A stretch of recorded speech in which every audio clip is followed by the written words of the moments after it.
He who wanders.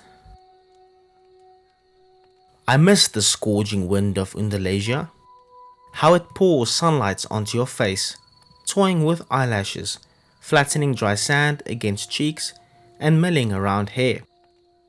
I miss the smell of the valley and that ripening softness of muscat fluff glistening in the afternoon breeze.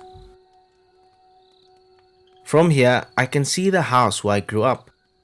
I see white chapels tucked into grape orchards like pawns scattered on a chessboard. I see patches of asphalt on Old Jonito Road, hailing from the old town through dappled rocks, then waning behind the horizon with erratic headlights of beat-up trucks cruising along. One of the pit stops along Air Jordanito, where truck drivers stop to relieve themselves, marks the starting point of this wavy trail. All covered in blotches of spindly grass stalks and flaxen sand, the trail is barely noticeable at first. Truth is, no one even cares to notice it. Why would truckers taking a blitz leak care to check on a mucky trail leading to God knows where? But I do. This is how I gotten up here, to the top of this hill where I am standing now. I've climbed all the way up here, so I can finally end it all. All these years of vagrancy and fugue, exile and fear. This is where it's all going to come to an end. But for now, I am enjoying the view of the valley unfolding below. I am sipping the air of what could be my final moments. He will show up soon. He always does. Like a shadow, he's been following me right around my footsteps. Always there, behind me. And there he is. His limping figure appears behind the sharp bend of El Jordanito. He looks up and he sees me, then stops for a moment to catch his breath and leans on his cane, as if assessing the remaining trajectory for this final stretch, then resumes his walk, or should I say, resumes his agonizing trudging. Years of endless chase took a toll on his body. No wonder. How long has he been chasing me? 10, 20, 30 years? He is slow, methodically slow, but for once I will not run. I will wait, right here behind this rock. I will finally come face to face with him. This sharp Swiss knife blade I am holding in my hand will soon lance right through his neck bone. Yes, that's what I'm going to do. This ends here, at the dead end of this sandy trail atop the hill overlooking the valley with its white chapels and muscat orchards. Funny, after all these years, I still don't know the real name of my chaser. I always called him what Master Borges called him, he who wanders. He who wanders, listen, I will kill you. Borges, the Borges. I idolized him when I was in college. Many did, but I was different. It was 1961. I was an average lazy learner at the University of Labrador de Gordal, floating along from one semester to another with barely passable grades. I had very few friends and almost no interests. One can say that I had an early form of an identity crisis. Besides chugging aniceto, my only other passion was literature, Latin American literature. Borges and Neruda were at the forefront. One could only imagine my excitement when I saw a pamphlet hanging on the wall of the literature faculty. Spaces were limited, but who cared? It was the man himself, Jorge Luis Borges, coming to give us a lecture followed by an open panel of questions. Like a maniac, I rushed to the auditorium hours before the lecture. I was the first in line, and when the doors opened, I got the front row seat. The auditorium was packed with drooling chins of young self-proclaimed prodigies, awaiting the arrival of the Great One. And there he was, the blind lord of literature, walking upright onto the stage with a cane and his royal assistant right by his side. Standing ovation. He nodded and made a thank you, please be seated gesture. Then he began. The lecture was dedicated to Spanish writers. I cannot distinctly recall if it was Cervantes or de Vega. It truly made no difference. Somehow I managed to sit through the entire lecture, which lasted over 3 hours, and remember nothing. He talked slowly and methodically, pouring honey into our ears like Segovia's guitar, with his absent eyesight affixed on the ceiling. And then it happened, something that caught me completely off guard. Before closing the day, Borges was about to take questions from the audience. Of course, I raised my hand and so did about hundreds of other students. One of Borges' assistants whispered something into his ear, which made him smile. It is an honor for me to be in the front of an audience of young people, but our time is not infinite, he said with blind eyes still pinned on the far corner of the hall. For that reason, I will randomly pick questions from 5 of you.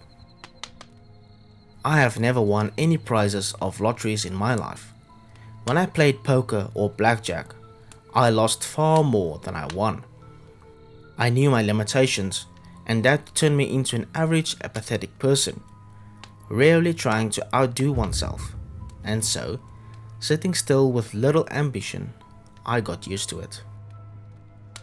Until that moment, when I saw Borges pointing his finger in my direction. That came as nothing short of a shock. Me? Yes, young man, Signor Borges picked you. Step forward and introduce yourself, said his assistant. I did not know what to ask, so I quietly mumbled my full name. Fernandez Augustin Navarro.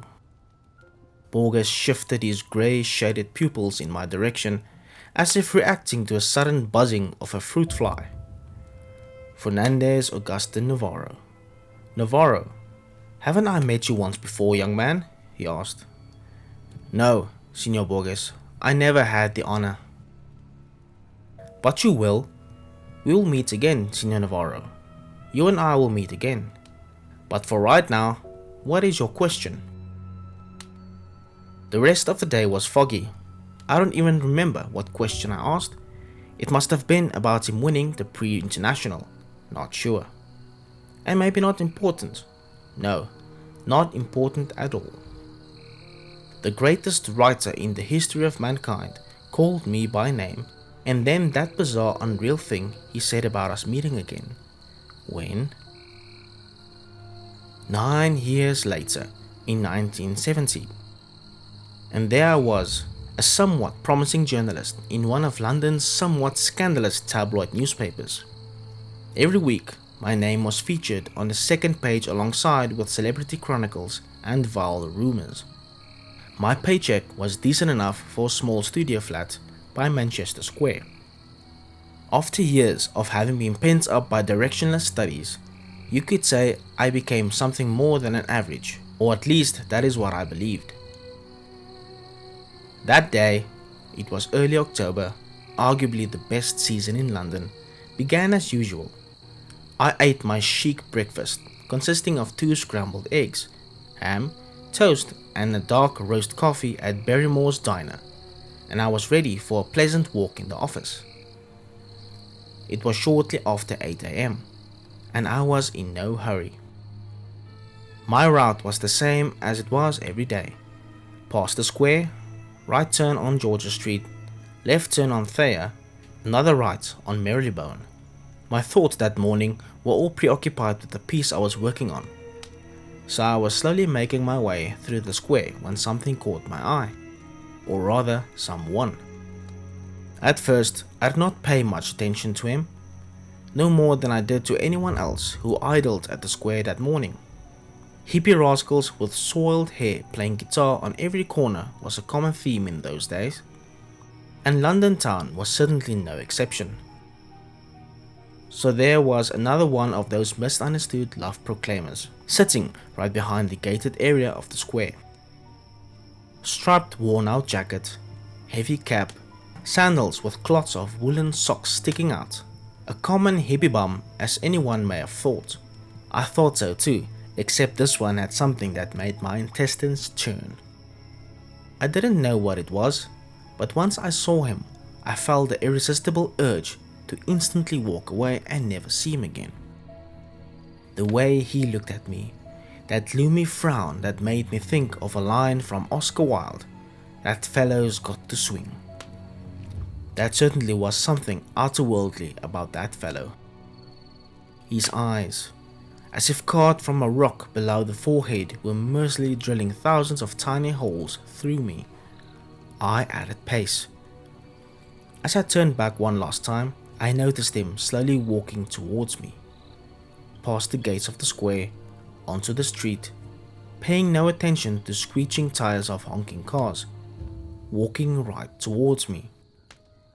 He's just a bum. No, he is not. Just another one of those unwashed hippies. No, run, run, run. Georgia Street was empty like a post-war bombed quarters. I could hear my brisk footsteps. Or was it the dropping of my aorta against my chest? He was catching up. Run? Don't be silly. Yes, run. First slowly, as if you're trying not to show your chaser that you're scared. No, not scared. More like in a hurry. Why am I running? I can take him out with one punch. But it really wasn't about that. It was my first experience of that feeling, which I can only describe as some sort of primordial sense of fear, panic, dread, unexplained sense of looming doom arching above you like a dark figure with a scythe. I ran faster than my feet could move. As I turned the corner on the Thayer, I paused and I looked back, fearing to see him right behind. Scrambled eggs, toast, and dark roast coffee were about to make their way up through my esophagus. Wiping the sweat of my palms onto my pants, I bent forward in a protective position and looked around. Empty windows of a Georgia street were checking me out like a toddler witnessing parents in a cowardly act. Whoever that man was that incensed me into this uncontrollable panic, he was now gone. Shame on you, Fernandez Augustine, I repeated to myself while making futile attempts to enthrall palpitation to subside. Shame on you, I mumbled, repeating that word. Mumbling turned into whistling that song by Magic Lanterns. Shame, shame. I whistled, acting calm and self-composed. I sang without knowing words, only to convert my mind to something else. I sang so others wouldn't notice me shaking. I climbed the stairs of my office building, 3 at a time. 3rd floor. The familiar smell of topography oils calms me down. Safe heaven. Shame on you, Fernandez Augusto Navarro. Even now, I question myself whether my journey to madness began on that day, or was it underway for many years. Madness that creeps in and recedes in tidal waves. Is that how it usually happens?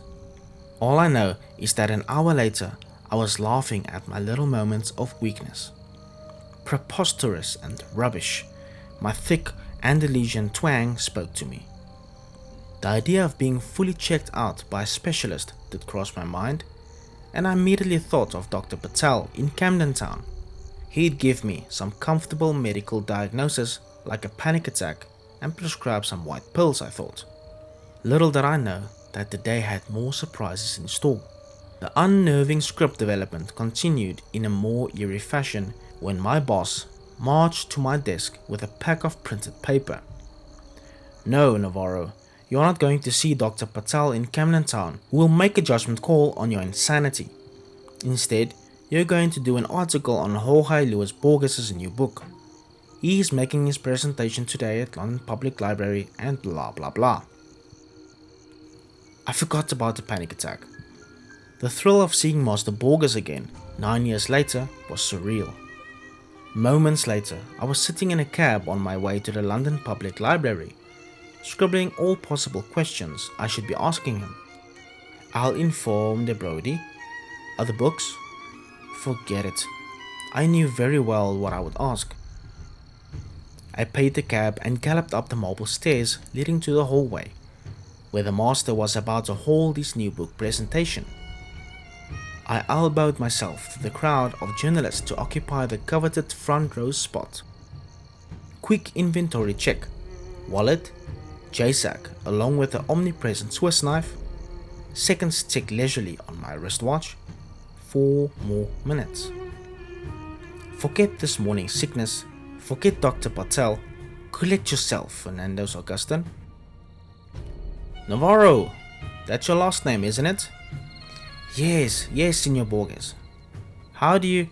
9 years ago, in Cordoba, I told you we would meet again. Do you remember?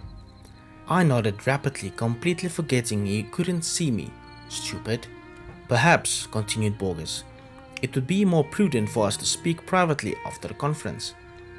I invite you to have coffee with me. You like Colombian coffee, Mr. Navarro? I shall see you precisely at 6 o'clock at the address what my assistant will provide.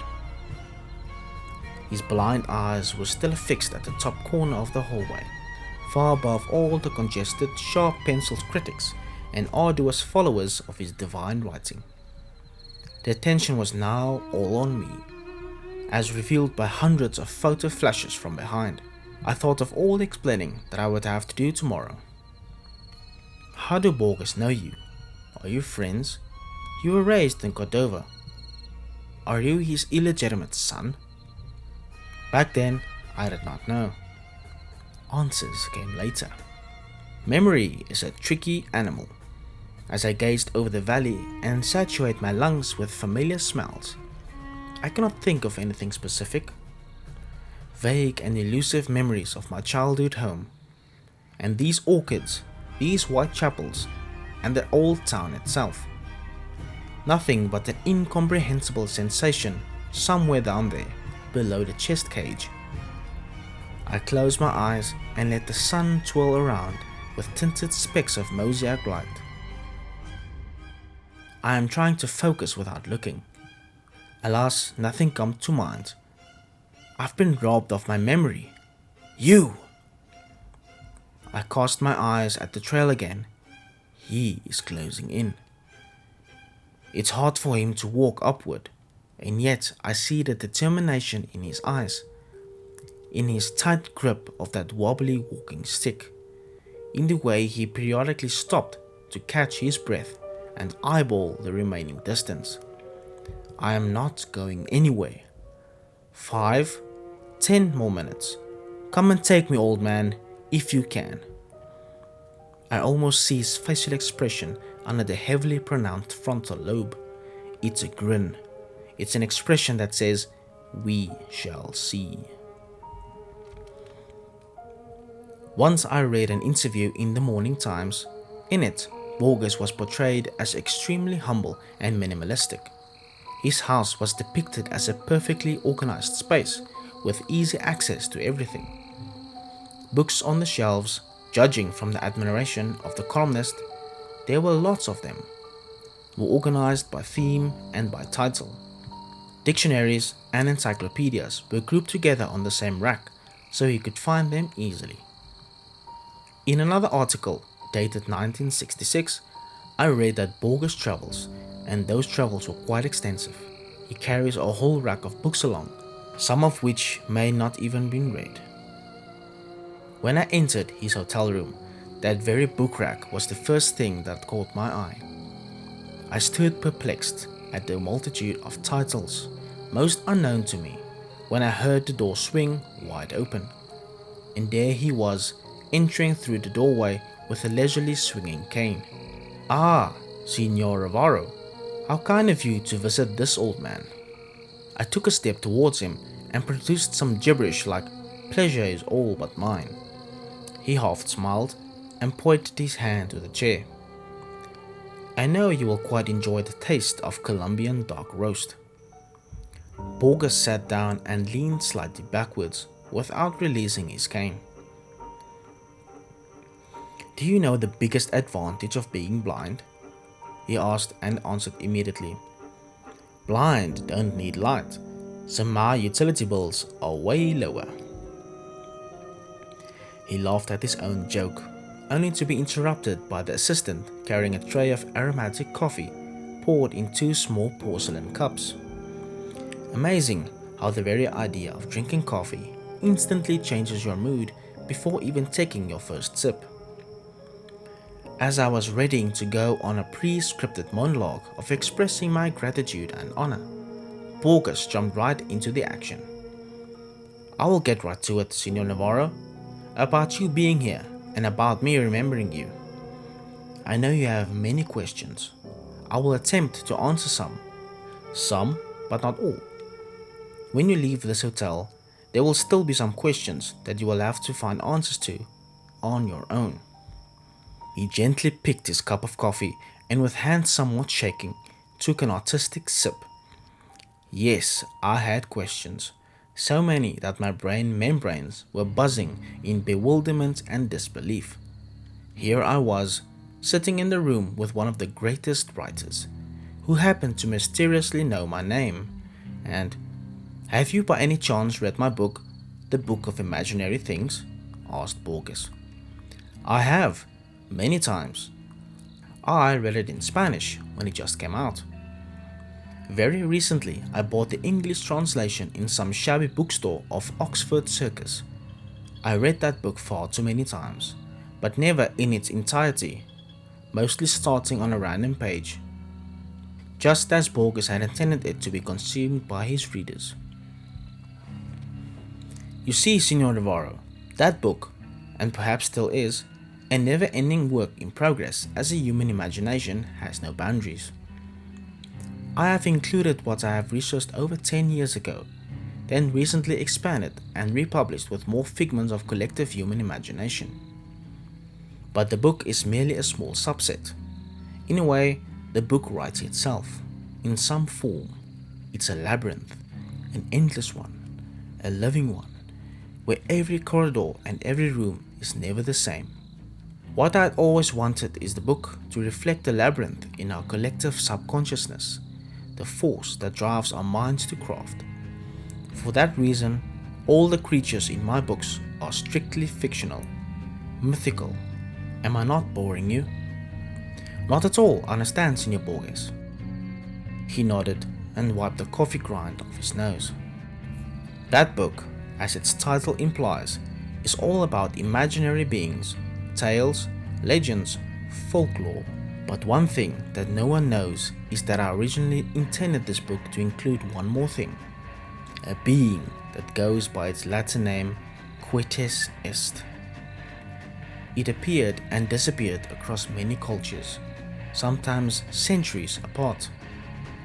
Very little is known of it, but what I found was indeed astonishing. First, this being is physically no different than an ordinary human. You may say it is human in many ways. As I studied this entity, I became more and more agitated. I could not stop. Like a madman, I was trying to learn more and more. Very soon the excitement turned into another feeling. Fear. Fear of what, Senor Borges? Borges' eyesight shifted from the corner of the room straight on me, as if he could perfectly see me. Fear of what I had uncovered, that Questes Est is not just a myth at all. He attempted to take another sip, but his hands started shaking. So he had put the cup down, spilling some of it on the saucer around the table. Pardon me, young man. I'm trying to maintain composure. But you have not tried the coffee, he said, wiping his mouth and forehead with a knitted handkerchief. I raised the small cup and took a sip, disregarding the aromatic fumes of the Colombian beans drifting down my internal gorges. Pardon me, sir, but you are saying that the imaginary being called Quetes Est is not imaginary. Is that why you decided not to include him in your book of imaginary beings? Only in part. Fear came from the realization of what I would mean for mankind to know about its existence. You see, it's no secret that we're all well aware of our eventual demise. We all die. But imagine what would happen if we all stared right into the face of death every single day of our lives and knew the time that was left for us in this world. Death not as a vague concept portrayed by middle-aged artists, not as a folklore tale of a grim reaper, but as a living entity that stalks you and walks around showing you a ticking clock, counting down minutes and seconds, getting closer to you with every second, trying to grab your hand. Running from death is worse than death itself. He took a deep breath and closed his eyes. But I shall talk no more. Allow me to give you my scribbles from years ago. These are unedited in their raw format, so please pardon the poor language. It's right there, in the drawer. You will find a folder with a yellow piece of paper. Read it aloud while my ripe old body attempts to catch a breath. I opened the drawer as he instructed and found a yellow piece of cursive handwritings carved in Spanish with some Latin phrases. The scribbles were short, less than a page long with marks and scratches, but most of this was very decipherable. He must have written this himself half blind, I thought. What caused him to do that and not dictate to his assistant? I unfolded the paper and began reading. Quitus est. It is said that no one shall know about its own ways and times of demise. The imminent passing is only felt by those that are either terminally ill, and even so, they don't possess the knowledge of when and where, or by death row inmates awaiting the exact day of the time of their execution. Lack of such knowledge coerces us to exist. Sumerians believed in a certain deity. The word deity was scratched and replaced with demon of death embodied in human flesh and bones, which again was scratched and replaced with entity, whose sole role was to stalk its victims and inform them of how much time they had left to live. Per the ancient Book of Dead, which was discovered as a set of clay tablets, typically buried in corpses, only those that are luminous can see the deity, again crossed out twice, replaced with demon, then with entity. The luminous ones are thought to be either people with high spiritual powers or vice versa. The cursed ones, the condemned by priests. The reference briefly appears in some Egyptian manuscripts, but in later writings is replaced by Anubis, or in rare occurrences by Horus. The writings again depict this unnamed being as an eternal human who never sleeps, but always wanders. What's strange is that neither Sumerians nor Egyptians ever gave the entity a discrete name. However, the latter rare findings during Dark Ages refer to him as Quitus est. The only depiction of Quitus est was that of an ordinary human standing next to a sun clock, which was used to measure the time that the Chosen One had left to live. From time to time, Quitus est stalked the Chosen One, and, when cornered, moves hands of the clock forward to shorten the lifetime. If the Chosen One cannot escape, then his time eventually runs out.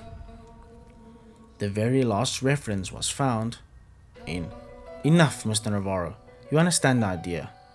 Now on the main question, why are you here? He drew closer, and a dull shadow from a lamp cut right through his elonged forehead.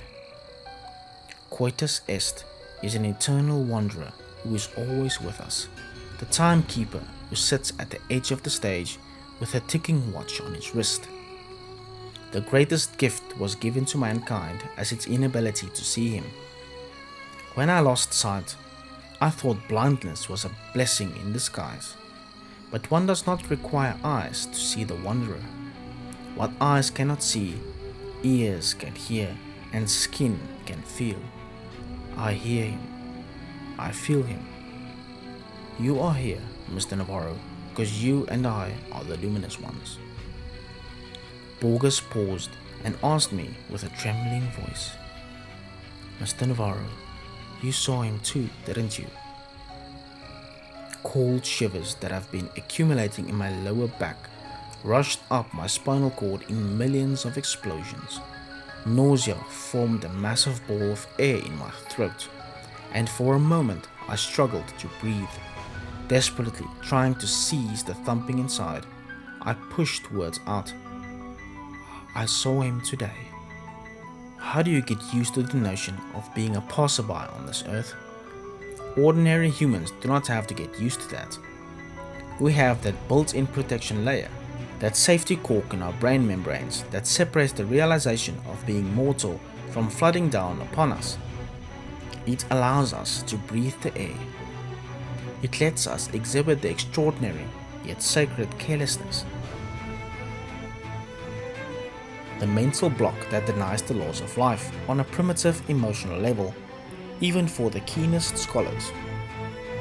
The indecipherable tetragrammaton is shown to us in every step we take, in every cup of Colombian coffee we sip, in every word of wisdom that we collect from books. Every second we bypass the sinister tick-tock and hear the name of the God who whispered into our ears. And yet we, as humans, turn around and whistle, shame, shame, deceiving our own self-cognizance. And that, as Senior Borges called it, is the true blessing. Those who possess the name of the divine being are doomed. Knowledge is madness. Knowledge is inexistence. Knowledge of death is worse than death. We sat in his hotel room until early morning, the two luminous and doomed souls. Our casual exchange of words was amplified by the ticking of the clock. It was dawn, and when I noticed Borges nodding in his sleep, his left hand was still resting on the cane, and his pupils were shuffling behind shut eyelids. Borges was dreaming. So must have I. And as I was exiting the foyer of the hotel, I hid behind the column and looked around the street. It was empty. Bleak lights of street lamps drew strange crossbeams on pavements. Early October leaves were gyring in closed circles like witches around the fire.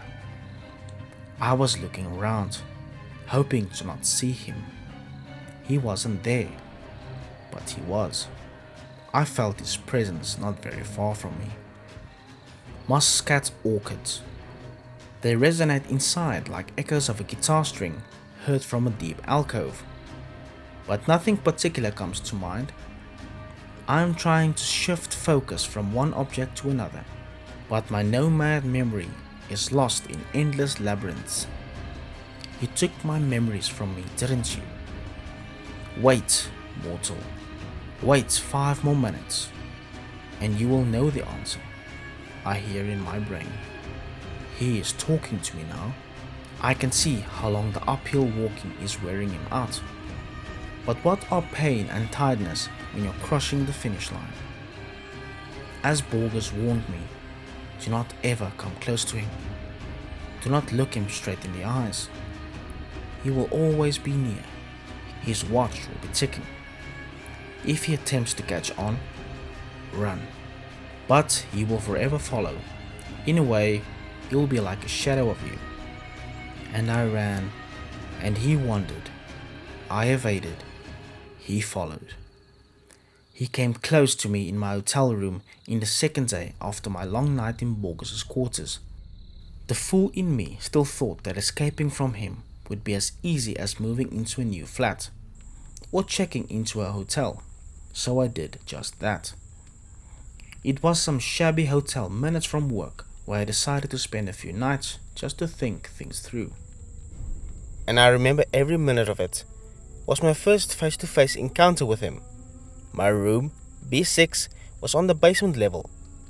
As I stumbled through the dark hotel corridor, Trying to find the key to my room, I felt his presence, but my ignorant foolishness dismissed all mental warnings and turned the keys.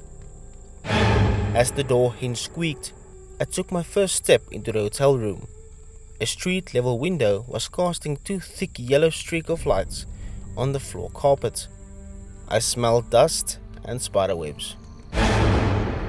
He was in my room, sitting on the edge of the bed with a rope in his hand. A thin white blanket was covering his head like a shroud around a statue. I stood in a stupor like a paralyzed insect. An avalanche of sweat gushed from every pore of my body.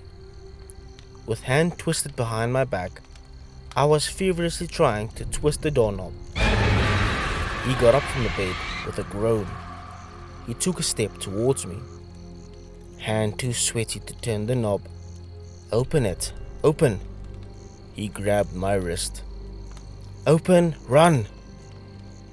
The stretched corridor of the hotel basement flashed like random shots of a silent movie. "Run! B5, B2, B1, run!" Staircase, up, exit, run! "Your time is coming, Fernandez Augusta Navarro." A whisper crawled into my ears. "Coming, coming," twisted the wind. I ran until my legs gave in. I fell down somewhere in the outskirts of the town, passing out in a valley amidst rubbish until sunup. My madness has begun. In the days following my first face-to-face encounter with Coitus Est, I have moved out of my London flat. I have had some savings and have to tramp down town to town, continent to continent, doing temp jobs here and there, sometimes sleeping on streets. He was behind me. Even if I didn't see him for a month, I knew he would catch up soon. It would only be a matter of time for him to pop up somewhere, on the opposite side of the street, in the next car over on the subway, or madly prying through strutters of windows in the house across. My attempts to speak to Borges were futile. How does the blind master live with this curse, I wondered. How does he manage to evade his sinister follower? I had questions, far more than I had anticipated. But Senior Borges was already on the other side of the globe. I wrote him letters. He never replied. I tried calling hotels where he stayed. Unavailable. The books that he wrote, I bought all of them in attempts to find hidden meanings. What if he had secret messages for me inside his writings? The Book of Sand, Dr. Brody's report. I even searched his earlier writings, analyzed everything, word for word. Pointless, futile. Until 1983, Shakespeare's Memory, his final book, as it turned out to be. I was somewhere in Eastern Europe when I bought the book. Immediately I began my scrupulous study, letter by letter, page by page, analyzing every space and every punctuation sign. And that's when I found it, the answer. The answer was the story itself. The story that did not require much study or decryption. All I had to do was read it. I knew I had to come face to face with Coitus Est like Borges did, but not before having to go through the life of an exile. That's what Borges had it in me to do. Such was his final and only message to me, embodied within the last story. A story written for the public, but intended for my eyes only. The story was that the protagonist receives memories of Shakespeare, memories that overwhelm him, overpowering his own. He forgets modern-day cars and engines, instead remembering faces and names for some distant past, memories he has never known, memories that belong to another man. In a way, he will be like a shadow of you, Borges told me that night. Slowly but surely, my shadow was becoming me. That's why I only vaguely remember you, my childhood home. Him or me, no more running. It ends here. few more minutes, I say to myself as I look at the watch. There he is. He is out of breath, beaten, tired and bent by the weight of his own arid body. One last push, old man, and we will meet. I am riding behind the rock, his footsteps on a gravel and sand.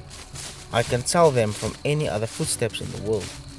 He's beating, wheezing and crackling. I am counting to 5. He knows where I am, but he is too tired to take the last step. Let me take that step for you. I am staring at his face, wrinkled like leaves of an ancient scroll. Time's up, quitus est, I'm telling him. He is not fighting back, and my Swiss blade finds a comfy spot below his Adam's apple. I am going to finish him now. Popping sounds are coming out of his flabby throat. What are you trying to tell me, old man? Let me hear your last words. I am easing the pressure to let him talk, but the sounds that come out, not words, but laughter. You are confused, he says. You got it all wrong. Let me help you understand. I'm letting him up. He is coughing blood. One wrong move and he's dead. He wipes the blood off his lips and nods in understanding. All my life I have followed you, he begins slowly.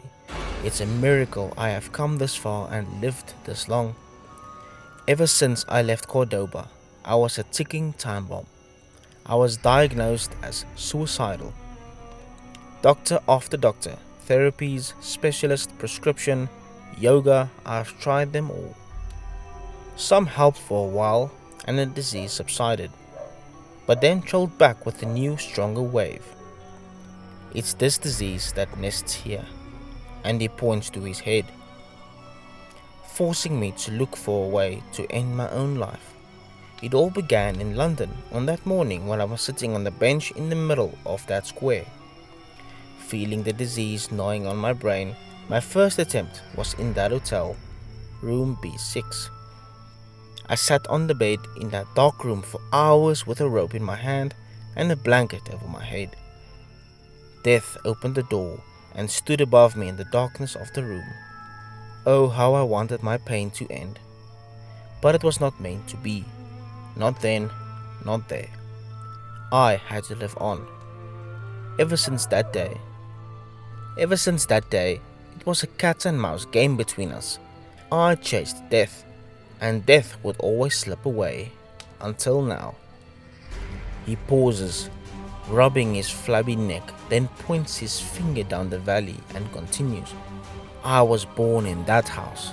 I remember every moment of my childhood. My parents, my toys, my school.